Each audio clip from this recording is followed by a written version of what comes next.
Catus Maximus here. This time a little review of an old school Plomb 5486 14-inch L wrench, half-inch drive L wrench. Of course, they make these in other sizes. Stamping wasn't super deep on this one, but you can just barely make it out. Of course, Plomb Tools was bought by Proto, I think, in like the 1950s.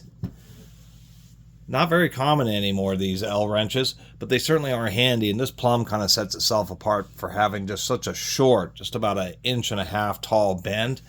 A lot of them, here's a Stubby Craftsman, much taller bend, about 2.5 inches there. I even have this Amazon 14-inch one, which has a pretty tall, like 3-inch stem, so you can get a variety of these.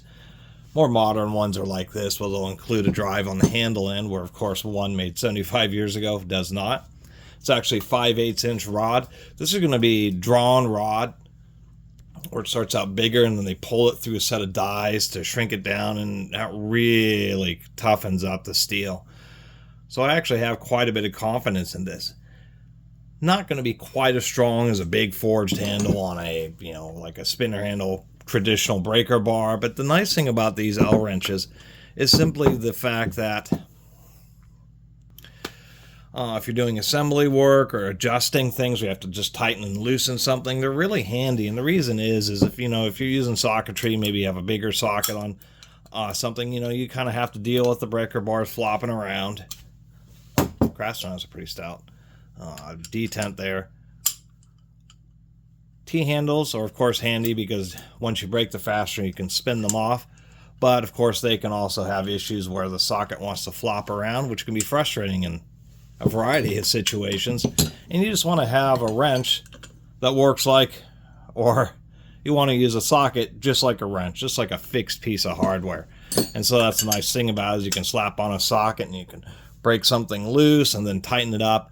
Having this real short stem just gets your hand a little bit down closer to the head of the fastener, so it just feels like you have a real strong connection. Just not a lot of play or mushiness, and I'll admit that with the play, they did machine this anvil pretty tight. They're also handy for things like, of course you can use other breaker bars with crow's feet, but once again, when you're using a crow's foot, it's kind of nice just to have it attached to a wrench, fixed handle, and then you can just use it like, an offset open-end wrench. Of course, you can turn it 90 degrees like that and be able to get access in some pretty tight spaces and just not have to worry about the socketry flopping around or kind of frustrating you. And so that's kind of the deal. If you're a mechanic, you wouldn't be using one of these very much because you'll be using ratchets and a lot of other things. But if you're doing, some mechanics may use it, but if you're doing a lot of service work where you're just constantly working with the same fasteners, or you just like a nice solid feeling tool, that's the great thing about L wrenches. And to tell you the truth, I'm pretty stoked about finding this old Plomb because simply because of the fact that it was unique, the way it kind of fit into the whole profile of different stem lengths, so I don't have to use little extensions or anything like that.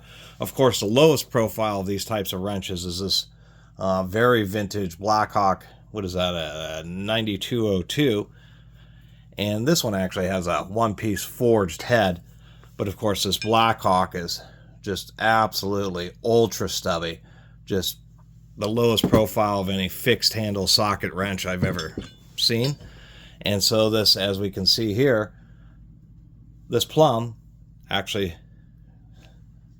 as far as stem length, slots right in just like I was always meant to have it. So that's kind of the deal with this wrench.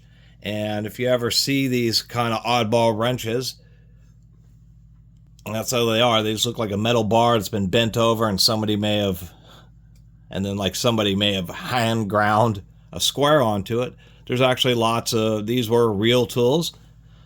I remember somebody commented about that on one of my other L wrench videos, but they were real tools and you can find them by respectable manufacturers such as Plomb. And once you have one of these handy, it's actually kind of surprising the number of situations where you're like, oh, I'll just reach for this wrench, and just less fuss in a lot of jobs, especially when you don't need a quote-unquote ratcheting action or super long handles such as breaker bars. Anyway, thanks for watching.